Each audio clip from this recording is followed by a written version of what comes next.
Hi guys, ഞാനിന്ന് എൻ്റെ ഒരു ചെറിയ ലഞ്ച് പ്രിപ്പറേഷൻസാണ് കാണിക്കാൻ പോകുന്നത്. കൂടെ എൻ്റെ ചെറിയ കിച്ചണും. ഞാനിന്ന് ചിക്കൻ മസാല ഗീ റൈസും ആണ് ഉണ്ടാക്കാൻ പോകുന്നത്. കിച്ചണൊന്നും അത്ര കാണുന്ന പോലെ തന്നെ ഭയങ്കര ചെറുതാണ്. ഞാൻ മസാല ഉണ്ടാക്കുമ്പോൾ ആദ്യമായിട്ട് വലിയ ഉള്ളി അരിഞ്ഞിട്ട് എണ്ണയിലിട്ട് നല്ല വഴറ്റിയെടുക്കും.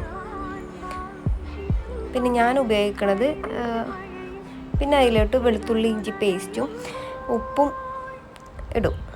വെളുത്തുള്ളി ഇഞ്ചി പേസ്റ്റാണ് ഞാൻ ഉപയോഗിക്കാറ്, കാരണം എൻ്റെ കയ്യിൽ മിക്സി ഇല്ല. കണ്ടില്ല, ഇതുപോലത്തെ ചെറിയ അടുക്കളയാണ്, അപ്പോൾ അതിൽ മിക്സി വെക്കാനൊന്നും സ്പേസ് ഇല്ലാത്തതുകൊണ്ട് മിക്സി ഒന്നുമില്ല. അപ്പോൾ ഞാൻ വെളുത്തുള്ളി ഇഞ്ചി പേസ്റ്റാണ് വാങ്ങാറ്. എന്നിട്ട് അതിട്ടിട്ട് അതിൽ ടൊമാറ്റോ ഇട്ടിട്ട് സാധാ